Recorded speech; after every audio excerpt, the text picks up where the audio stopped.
Hello and welcome to Property Roundup on iPropertyRadio with myself, Carol Tallon, the show where we chat to industry experts to get a view on new trends emerging. This show is brought to you in partnership with Property District, changing the narrative of the industry. Today, I'm delighted to be joined by the team behind Connemaras Digital Graveyard project. So I'm joined by Marie Mannion, Heritage Officer, Barry Doyle, IS Project Leader, and Bridin Feeney, GIS Technician, all from Galway County Council. You're all very welcome. Thank you so much for joining me this morning. Thanks for having us here. Now, Marie, I might just hand over to you. Digital Graveyard, we deal with a lot of prop tech, construction technology. We're so interested in the technology around land. This is the first digital graveyard I've come across. So you might just explain to listeners what exactly is the project and what does it involve? Okay, well, I might step back a little bit in time and just explain where we're coming from first and why we're doing it, and I suppose so people will understand what we're doing and why we're doing it. But I suppose about 30 years ago, I was working in the genealogy centre in Galway West, and we started to map graveyards, and that time it was basically you're out surveying on the ground, and it was all paper based. And we found there was a huge interest in it. It was very, very time consuming. And I suppose basically if you made mistakes, it was, like there was a huge amount of work in correcting or whatever. And then in the intervening years, I came to Galway County Council and I teamed up with my lovely colleagues in the geographical information systems. And I kind of said, look, could we start digitally mapping graveyards? And they said, absolutely.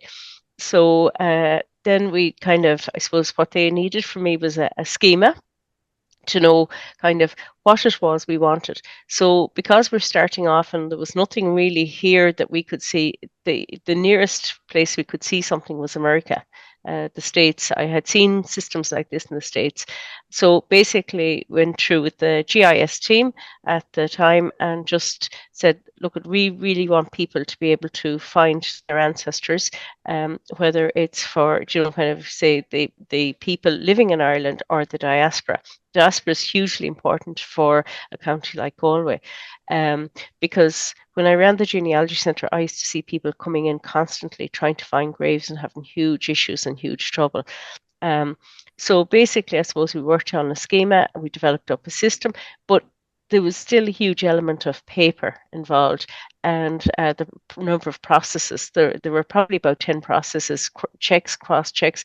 They all had notebooks that had to be all written down, then uploaded onto a spreadsheet and then checked and cross-checked, and the room for was huge, but it was still a digital product.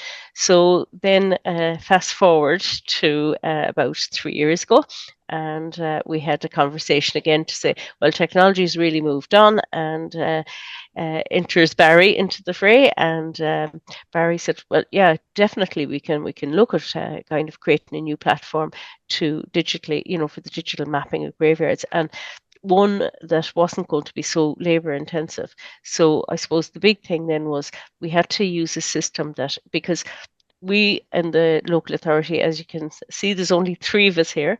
And there's over 250 graveyards in the ownership of Galway County Council. Plus, there's probably another 200 graveyards in other ownership, not council ownership. So, and you look at the number of memorials and you look at the age of the memorials and all the work. So we rely very heavily on community groups. So basically the big thing for us was to develop a system that was going to be user friendly, that communities could use, that communities, rather than getting consultants in and they're coming in and doing it and taking off again, we needed a system that was user friendly, could be used by the local community, that they would be trained up on. If they needed to add to it again, they could. And also as well, we needed to take on board, I suppose, the leader companies, the two leader companies, Galway Rural Development and Forum Connemara, as well as the Heritage Council, for taking on somebody that would do the training with the local community groups. So I suppose I'm going to hand over to Barry and Bridin just to talk you through kind of developing up the schema, because really without a schema, if you haven't the schema, you're on a hiding to nothing. So basically, I suppose the big thing was that we had very open conversations, and Bridin and Barry went and took kind of what we wanted and worked it up, and we used to come back and see where we're at. So I'm going to hand over to them now to let you know a bit about all the hard work that they did, because they did a massive amount of work behind the scenes, and it's absolutely phenomenal what they've achieved. Thanks a million, Marie. Barry or Bridin, you might just start by explaining to people who mightn't be familiar, you know, when Marie is talking about a schema, like start from the beginning. When you're taking on a project like this, where do you start? Okay, I'd take that one. So I'm always focusing on the data. So I kind of blue in the face sometimes, and I bore people talking about data, but data in this current world is the new oil, as they describe it. So what we were aware of was that there was lots of surveys being done, and Marie has described how data was being collected by many different people in many different ways. And then when you try and stick it all together, it becomes quite difficult. And there's a lot of work, manipulation, transformation that has to be done. So I focused on the data schema. So the data schema is basically a list of questions. What does the survey of any particular grave entail? So it was about standardizing and agreeing that set of questions.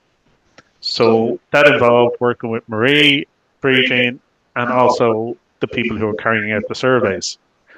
So once we had agreed a standard, what we then did is we looked at the best technology to use to implement that. So one of the things, again, we would focus on is not technology for technology's sake, but technology, the use of technology so that it delivers value. We have a GIS platform in use in the council. That's an enterprise platform, and it contains both desktop, server, and cloud elements. So this was an ideal project for rolling out on the cloud-based elements of the platform. So we built a survey template based on the data schema, and we make that available to people through an app. So an app on their phone or an app on the tablet. And that means that anybody, anywhere in the world, basically, who's using our survey is capturing data in a standardized way. And that satisfies principles such as collect once, use many times, which is the key one, because we only want data captured once. And then once it's captured, and we do a lot of checks when the data is being captured, then it can be shared out. So that's a cloud-based technology. Data from many different graveyards can be surveyed, collected at the same time, and then we have a number of processes in the background that integrates all that data into a master data set. And then that gets published out as both open data, and open data is a way, it's a principle of data that's collected is shared out openly under an open license for anybody to use as they wish. So that data is available on our own council's open data portal, and it'd be also available on the national open data portal. But what we also do is we've also built our own application, web-based application, to enable members of the public or genealogists or whoever search the database, analyze the database, and extract from the database. Very good. Barry, can I just go back a step to say, I know your focus is on the data, but I bear in mind what Marie said about, just the volume of graveyards in County Galway, that, and obviously only 250 of them are under the ownership of Galway County Council. So just in terms of getting that data, were you able to start with any information? This, was it a manual approach to going around collecting up information? I appreciate the local input would be important, but how did people contribute to that? Well, I'll hand over to Bridin in a minute, because Bridin works with a lot of the groups who are actually carrying out the surveys. But from a technology point of view as well, this is cloud-based, so it's expandable. It can expand to however big we want it to be. Okay, so we don't have to worry about the size of the database. We don't have to worry about the technical architecture to support this, because this is in the cloud, and it's therefore we can expand out. So we don't do 250 graveyards at the same time. We pick particular ones because there is a bit of hand holding. We have to set things up, and then we have to make sure that the data is coming in is correct and validated before we then stick it together as part of the bigger picture. So just in terms of that engagement process, I'll hand over to Bridin, and she can just kind of describe what she does. Thank you. Yeah. So I suppose I'm kind of the middle person here, and so what happens really is the local community groups would go to Marie, and Marie would give them advice on getting funding, etc., and what's involved in the project. And then once that's agreed, then they would come to me. So my part then is I would set up a mobile survey first of all. So that can be used on any mobile phone. As Barry was explaining earlier, it's using the standardized schema, so all the information that's being collected can all be standardized across the different ones. So we start off with the mobile survey, and then we also create a desktop survey. So the desktop survey is using the same data set as the mobile survey. So what's collected on the mobile can also be seen on your desktop, but it means then that users they don't have to do everything standing out, because we all know how cold, even on the sunniest of days, graveyards can be very cold places.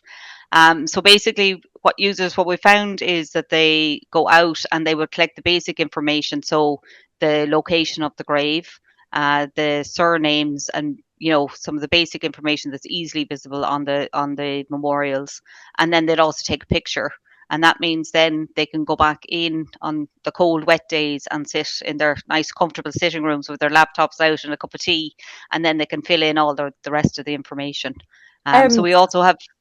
Oh no, sorry, I was actually just going to say, maybe Bridin, you might just expand on the type of data that would be required, because anybody who's had to do a title search, in fact, only in recent years, I found myself having to drive across the country to walk through a graveyard to try track down the graves and to try match them up. And I was really surprised, having worked in conveyancing maybe more than 20 years ago, that this is still what we're doing. And then you're signing an affidavit and sending a photograph of that grave to show when you needed to support a title deed check or something like that. So I was really surprised. So you might just kind of break it down for people listening. What is the information you need? So obviously surnames, but in terms of getting well, actually, just take us through the information first, and then maybe we'll talk about how to really get accurate about the location of the grave. Yeah. So we collect hundreds of. Sorry, I'm just trying to pull up our list here.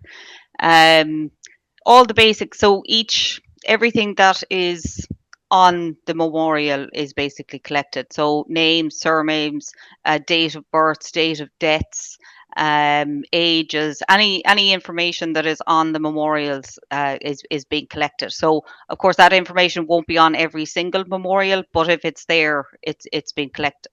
And then we found the photographs as well are very, very useful. And we train the volunteers up on various different techniques, from taking them early in the morning, so if there's shadows, and not getting reflections on them and things like that. And Marie has loads of experts that come in and help out with those kind of things. Yeah, for the location is there's two things, and I suppose I might get Barry to pop in on the second one.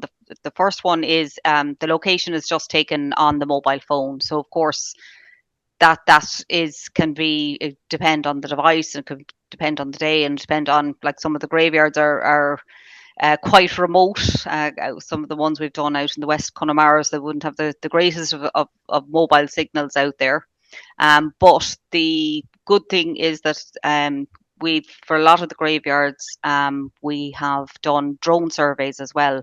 So high resolution drone surveys. So those drone surveys can be layered on top of our regular mapping, and they can be used then on the desktop to accurately locate where the grave is. So yes, it's fantastic. I've showed this to my mother, who's a lover of traveling around the country, and if she sees a graveyard, swearing that there's some relative of ours in there somewhere, and spending hours going around. So just having this virtually online for the likes of her is amazing. From the fact that you can, like, you nearly feel that you're on the ground walking through the drone survey. Information is so clear and accurate. How are locals reacting to this? Is this something they want? Absolutely, I think it's, as Marie was saying earlier on, it's not just the locals, it's people all over the country and all over the world, because it's opened up that, I think the interest, and I think COVID, I think it was always an interest of Irish people, knowing who they were and where they came from. And I think COVID then added an extra layer of, because we can't, just being told you're confined to within 2 kilometres, is kind of not good for the Irish psyche. So I think it really highlighted the fact of systems like this that we can access from our homes, that we can do all that research. And as Barry was saying, it's all open, so it's all there for anybody to go in and look at, and you can filter it down to your own family surname, and then you can download that onto your own system, and you can use it any way you want, or pass it on to your friends and families around the world. I can absolutely see that people will be fascinated. I mean, we saw after Joe Biden's visit to Mayo earlier this year that there was a huge rise in genealogy services in Ireland. But I suppose I'm conscious that because you're starting, and you've mentioned kind of some of West Connemara, you're going into the heart of the Gaeltacht. Is there any issue in terms of switching between English and Irish language, or in fact different spellings? Because I know from walking around local graveyards that you've the same surname, and even from the lane I live in at the moment, there's there's cousins, and they would spell their name differently. So, is this a problem when you're trying to get clean data that's searchable? Well, just from a technical point of view, the way we say it is we record what's on the memorial. So as best as you possibly can. So sometimes with the old writing and different spellings and things, as you say, in the same plot, you could have 3 surnames spelled differently. But what we tell the volunteers to do is to record it as they see it, as best as they can on the memorial. So I suppose Marie is probably more of the expert then, is when it comes to genealogy. I think when you're doing a search, you need to take that into account. So my surname is Feeney, and even in English, there's Feeneys, and there's Feeneys with an E and without an E. And when you go into the Irish spellings of them, there's at least 4 or 5 different versions that I am aware of that are all used within my family. So I suppose it's more from the genealogist side of things that that. And Marie, just in terms of the reaction that you're getting and people searching, and not even about kind of getting the names accurate and things like that, but at the moment, who is using this, or who's stepping forward? Well, basically, it surprises us because, like, who we think we have developed the system for and who's using it can be 2 different things, and it reveals itself in lots of different ways. So you have the genealogists, and I'd say every week I average between 6 and 8 genealogy inquiries, and mostly from the States and the UK, but predominantly the States. But basically, I suppose the other, you find art historians are using it, because you see, if you look at spelling, if you look at iconography and you look at the spellings and whatever, they're looking at trends, and they're looking at how kind of like memorials are like fashion as well, because if you look at the type now, they're predominantly marble, black marble. That's what's in vogue. But you can see now even as well that the old limestone ones are coming back a bit, where they're bespoke, they're by artists and craftspeople.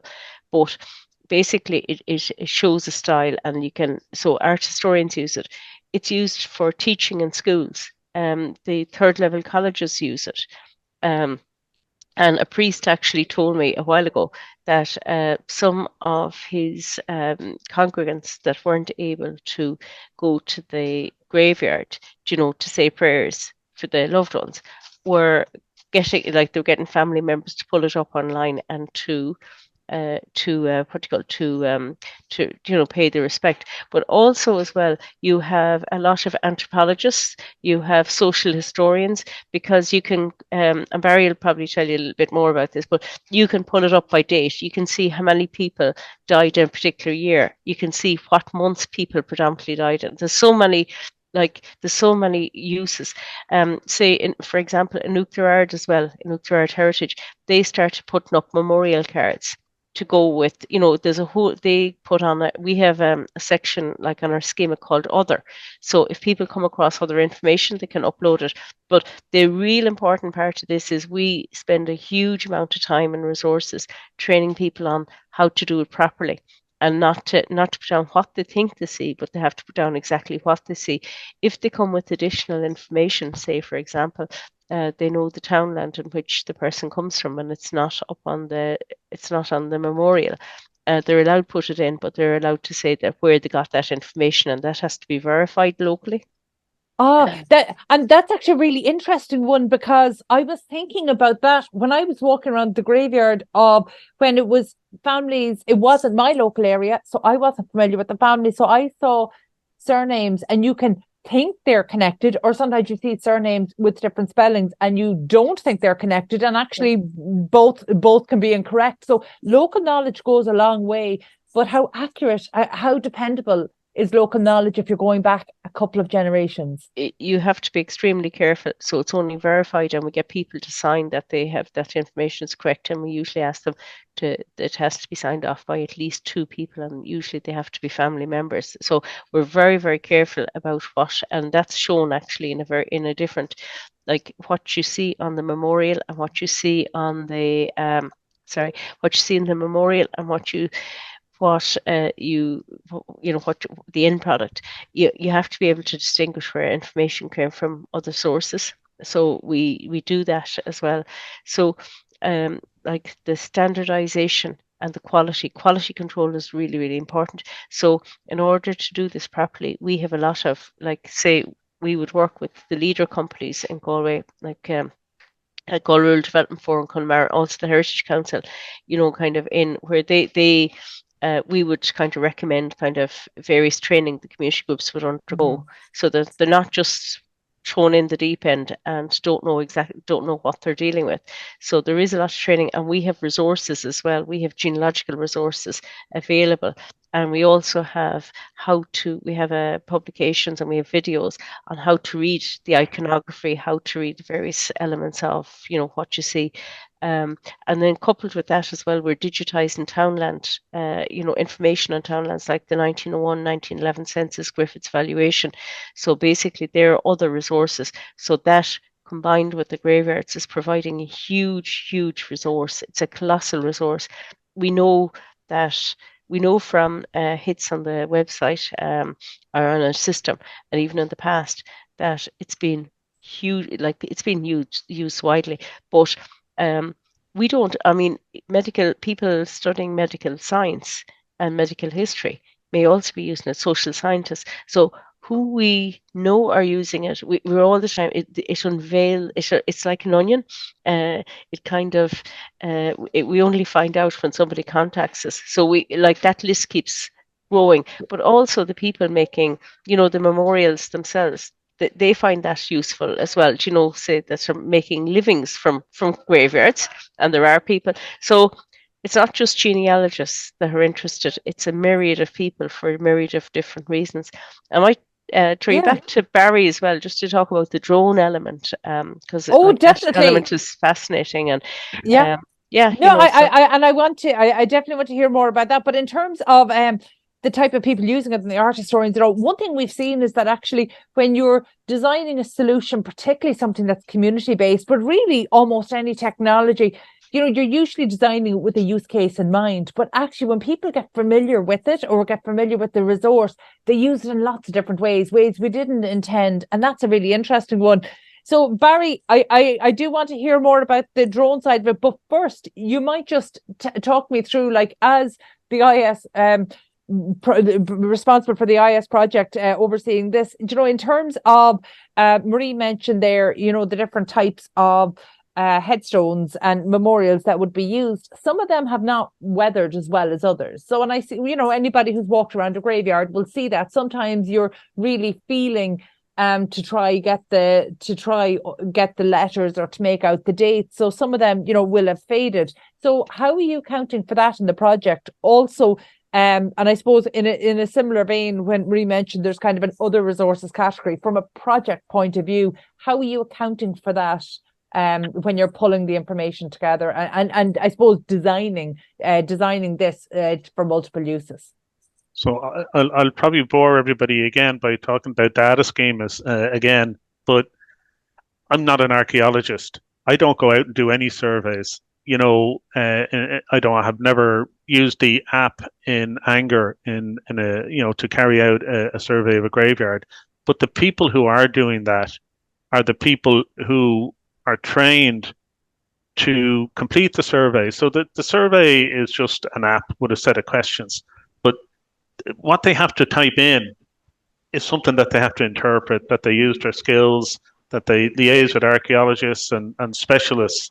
So those skills are completely separate to the skills myself and Bridin would bring to this project. Mm-hmm. So what we've done is we've just provided them with a solution. And the solution caters for and provides them with what they want. So we're delighted that we can do that. But what we can't do is we can't train them up into how to distinguish old Latin, text and convert that into English and et cetera, et cetera. But the fact is I'll go back that they now have a permanent, digitally available data source, and that's openly available. So other experts can then take the content and they can do further analysis on it and translations and so on, and then they can republish it and they can include it in their own studies and their own papers and so on. But the fact is that the data source is there for them. So it's not only captured by experts, it can be used by experts and it can be further interpreted and analyzed. So the point that Marie was making earlier is that we don't know all the use cases. We knew a couple of the use cases and they were very valuable use cases, but we're really hoping that people are going to, as the data set increases in size from 30,000 burials to 100,000 burials, well, then you can imagine somebody saying, okay, I'm going to do a study on the patterns of births and deaths, well, not births, deaths within this area during the famine years or whatever. But once we get that sufficient data set there, the value will continue to increase. So that's what I'm really excited about, Yeah, I mean, and obviously the potential for its use is huge, and it's limitless there in terms of how people choose to use it and interpret that. But across the 450 odd graveyards, do you know roughly yet how many burial plots that will take in? Oh, I'd have to revert back to Marie on that one. Yep. But I'd like to think that there's nobody knows, and we're going to find out. Yep. That's true, and I'll just go back a little bit about training in where memorials are hard to decipher. Basically, where they're hard to decipher, we get them to take a photograph, mm-hmm. and send it in, and we take a look at it. And I would try and do it myself, or I'd bring in other experts. Or we sometimes have to pay a visit to the graveyard. We did one a few years ago, and it was a bit of a conundrum. There was was 2 memorials with the same information, except there was one little bit was slightly different. I went out to the graveyard to check, and there were actually 2 memorials. So the story, that one could have been really interesting. One was erected it gave the name of one son, and the other was erected by a different son. So you pick up loads of little stories, you just don't know. So there was two headstones essentially. Were they on the one grave, or did they look like 2 different graves? No, they were on the one grave, but 2 memorials on the one grave, and they dated from 1780s. But you pick up loads of information, like the stuff, like there's really famous people buried in graveyards as well. Like we found in Abbey, as in Abbey Dunary, there was a grave there, and one of the people buried in it was a pallbearer for Lincoln, President Lincoln in the States. So you see, there's loads of stories to be told. Also, like there's genealogy tourism, and I was talking to somebody that wants to do this during the week, and they come from a town, and I suggested as well that they could set up a little business there, because there's a lot of famous people buried in 2 graveyards within that town, and bring people, because people are really interested. If you look at Scotland in particular, in Edinburgh, but we do provide.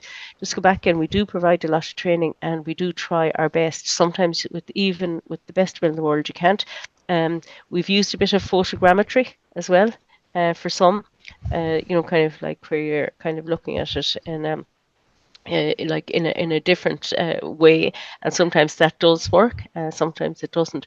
But we will have given them a lot of resources. We do help them, and we bring in experts. And as Bridin said earlier, it might be the time of day that they record. It might be sometimes they go into the graveyard at night time with a torch, and but it works. It does work. Yeah. But the thing is, it's a vast resource, and I think one of the biggest things, biggest things, really is, that this can be used by anyone else. It's free of charge, and we've had, and put back to Barry again, we've had queries from another local authority who want to see how we've done it, and like this is what we're about. It's not. While we've developed it up for the County of Galway and Galway County Council, it's there for any other local authority to use. So I'll just pass you back to Barry on that bit, because really that's really important. Thank you. So, that would be fantastic if other councils saw value in this solution also and took it on, because then not only can you mix data from different graveyards in Galway, but you can mix data from between counties as well. So where graveyards are close to a border area, so you build a bigger picture and a bigger picture and a bigger picture, and that's very exciting. You mentioned drones earlier, so just to give you a little bit, and we have aerial imagery available to us, but the resolution of that imagery doesn't allow somebody to pick out individual graves. So what we do is we either do it ourselves, or we get somebody to do a drone survey, which is highly accurate, high resolution imagery, where you can pick out flower pots, on tops of graves. And that enables surveyors, when they go back to their house or their office and they're reviewing what they surveyed, they can move a point. So if the accuracy of the survey wasn't great, they can drag it onto the relevant gravestone. But what we can also do is, again, we can create other products from aerial surveys, such as 3D models. So now we have a 3D model of a particular graveyard as well. And that then enables us, or somebody, to start looking at doing 3D surveys, not just 3D surveys, but they can create a 3D environment of the graveyard. So again, maybe somebody in America is not only looking at a particular grave, but they can also navigate through a 3D environment. So that's stuff that is potentially coming down the road in this. It can just keep growing and building, and it's great. That's so fascinating. Only in recent weeks, we've actually, on the show here, we spoke to people in the immersive technology space, and we're seeing how that technology has really moved beyond something that's a novelty to really being a resource. And I think COVID has been a huge driver. Whenever we talk to anybody around technology, we can see that COVID has been a driver. But that's a really exciting future to think that you could be able to virtually walk through a graveyard, particularly for people who are outside the country or of limited mobility, to think that they could feel that they could visit the grave of a loved one or indeed family members and seek solace there. It's an absolutely fascinating project. Thank you to the three of you for taking the time to talk to me today. It's absolutely fascinating. It's definitely something that we hope we see rolled out right across the country. It will be such a resource for Ireland, a country. I mean, look, it's probably no coincidence that this is a project that's emanated from the west of Ireland and from Galway, but particularly along the west of Ireland. But we know that the diaspora is spread far and wide. So it's definitely something we'd love to see available for every local authority in Ireland. So thank you all so much for sharing. And by the way, how can local community groups, is there still an opportunity for them to get involved if their area or their local graveyard hasn't been mapped yet? How do they get in touch with you? I suppose usually what happens is the local community come and would make an initial contact with me first, and we see what they want to do, what resources they have available, what resources they need, and then try and schedule it in, because we're limited in the sense that there's just three of us. So basically they may have to buy in. They will have to buy in, kind of, I suppose, somebody to train them on the ground. We used to do that, Bridin and myself, years and years ago, used to do that, but our jobs have got so busy now we can't, and so they buy in those resources. But we work with them all the way and tell them what funding is out there, in particular funding from our own resources, Galway County Council Community Sports Scheme grants, Heritage Council Community Sports Scheme, and then the two leader companies. They're the four real sources of funding, and we just walk them through it and just get them prepared and get them as, I suppose, get them as kind of as tech savvy as possible, but also as well as getting them tech savvy to know and understand memorials and to understand graveyards. So it's hugely important. So there's a lot of work, but it's really been it's really I suppose it's hugely important. So and we cover north, south, east, west of the county. Super. Listen, again, thank you all so much. Such an interesting project, so important, not just for this generation, but for generations to come. So it's so exciting. And thank you for taking the initiative and driving this on. Really exciting. And I encourage anybody locally through groups that wish to get involved, or indeed other local authorities, reach out to the team there, to Marie, Barry and Bridin. They'll be only too delighted to help, I suspect. So my thanks, that's all we have time for today. My thanks to Marie Mannion, Barry Doyle and Bridin Feeney of Galway County Council. And thank you indeed for joining us today. Also thanks to producer Carol Tallon and the production team at Hear Me Roar Media. If you enjoyed this episode, please be sure to subscribe to the podcast and check out all of the other real estate and construction shows on iPropertyRadio. That's all we've time for this week. Thank you for tuning in, and we'll catch you on the next episode of the Property Roundup here on iPropertyRadio.